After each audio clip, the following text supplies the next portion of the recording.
Dimanche 9 janvier 2022, le ministère de la Santé et de l'Action sociale a reçu les résultats des examens virologiques ci-après. Sur 2517 tests réalisés, 666 sont revenus positifs, soit un taux de positivité de 26,46%. Les cas positifs sont répartis comme suit.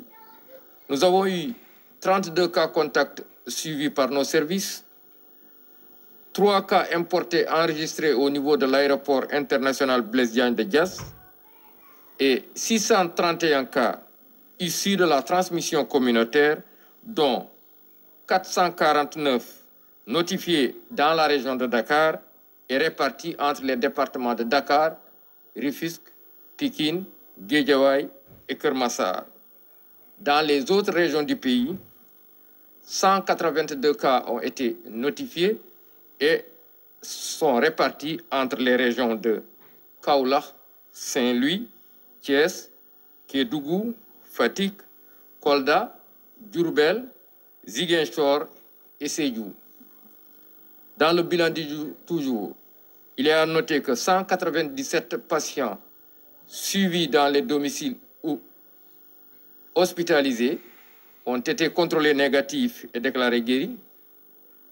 4 cas graves sont pris en charge dans nos services de réanimation. 2 décès ont été enregistrés le samedi 8 janvier 2022.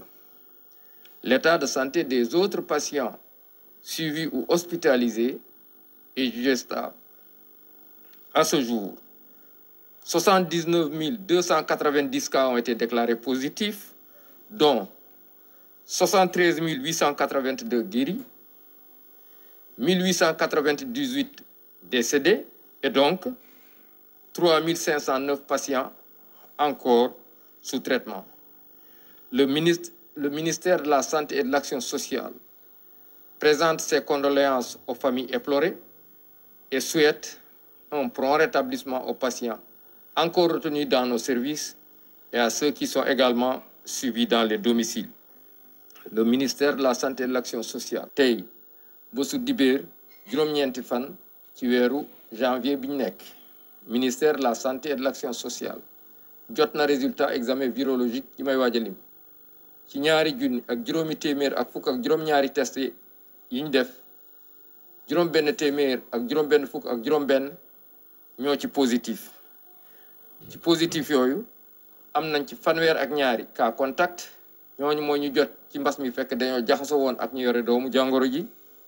am nañ ci tamit ñett cas yi nga xam ne ñoom ñoo jóge bitim réew, maanaam importé, te ñu ngi duggee ci aéroport international Blaise Diagne bu Diass. am nañ ci tamit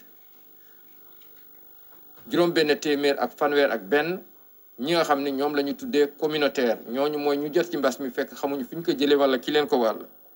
ñooñu nag seen lim ni la tëddee ci Ndakaaru ak li ko wër am nañ ci ñeent téeméer ak ñeent fukk ak juróom-ñeent ñi nga xam ne ñoom ay communautaire lañu te ñu ngi leen fekk ci département bu Ndakaaru, Pikine, Rufisque, Guédiawaye ak Keur Massar. ci yeneen région yi am nañ ci téeméer ak juróom-ñetti fukk ak ñaar te ñu ngi leen fekk ci région yi: région bu Kaolack, bu Saint-Louis, bu Thiès, bu Kédougou, bu Fatick, bu Kolda, bu Diourbel, bu Ziguinchor ak région bu Sédhiou. ci bilan tey bi toujours ñu xamal leen ne que téeméer ak juróom-ñeent fukk ak juróom-ñaari ci ay malade, ñenn ñi nga xam ne dañoo entré woon, ñenn ñi nga xam ne ñu leen doon topp ci biir kër yi wér nañu bés ni ki tey dinañu génn bu si yàlla ànde. ñeenti malade ñoo nekk réanimation, ñaari malade a génn bésu démb gaawu juróom-ñetti fan ci weeru janvier mi ñu nekk. ñeneen ñi des hôpital ak ñi nga xam ne ñu leen topp ci biir kër yi ñu ngi am tan. ci bésu tey dalee ko ci kaa bu njëkk ba, Sénégal wàññi na juróom-ñaar fukki junni ak juróom-ñeent yu teg ñaar téeméer ak juróom-ñeent fukk ñi nga xam ne wér jot nañ ci doomu jàngoro ji. ci ñooñu juróom-ñaar fukki junni ak ñett yu teg juróom-ñetti téeméer ak juróom-ñetti fukk ak ñaar wér nañ si. junni ak juróom-ñetti téeméer ak juróom-ñeent fukk ak juróom-ñett ñoo ñàkk seen bakkan.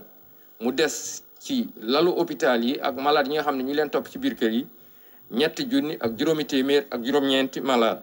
Ministère de la santé et de l'action sociale mu ngi leen di xamal tamit bi vaccination bi dooree ba léegi ñu jot a ñàkk ñu ngi toll ci 1 million ak ñetti téeméer ak juróom-ñaar fukki junni ak benn yu teg juróom-ñetti téeméer ak juróom-ñeent fukk ak juróom-ñett.